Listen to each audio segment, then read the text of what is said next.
হচ্ছে গাইস আমরা সেকেন্ড পয়েন্টে চলে আসলাম, যার নাম হচ্ছে ভাই পারভেসিভ। সব থেকে ইম্পর্টেন্ট একটা পয়েন্ট, যার নাম কি আরেকবার, পারভেসিভ। পারভেসিভ স্যার মানে কি? পারভেসিভ হচ্ছে এমন কোনো জায়গা নেই যেখানে ম্যানেজমেন্ট হয় না, আর ম্যানেজমেন্ট যেখানে হয় না তেমন কোনো জায়গাও নেই। স্যার মানেটা বুঝলাম না। মানে কি? এমন কোনো জায়গা নেই যেখানে ম্যানেজমেন্ট হয় না, আর ম্যানেজমেন্ট যেখানে হয় না তেমন কোনো জায়গাও নেই। মানে কি সব জায়গায় কিন্তু ভাই ম্যানেজমেন্ট আছে, প্রত্যেকটা সিচুয়েশনে, প্রত্যেকটা লোকের মধ্যে, প্রত্যেকটা জায়গায়, প্রত্যেকটা সিচুয়েশন, জায়গা, লোকের মধ্যে কিন্তু ভাই ম্যানেজমেন্ট রয়েছে। তোমাদের ঘরেও কিন্তু ম্যানেজমেন্ট আছে। যদি ম্যানেজমেন্ট না থাকতো তোমাদের ঘরে, তখন কিন্তু তোমরা সময় মতন, টাইম মতন কিন্তু তোমরা স্কুল যেতে পারতে না, কোচিংয়ে আসতে পারতে না টাইম মতন।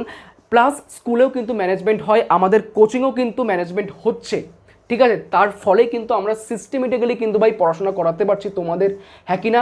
কলেজেও কিন্তু ম্যানেজমেন্ট হয়ে থাকে, ফুটবলের গ্রাউন্ডে ম্যানেজমেন্ট হয়, ক্রিকেটের গ্রাউন্ডে কিন্তু ম্যানেজমেন্ট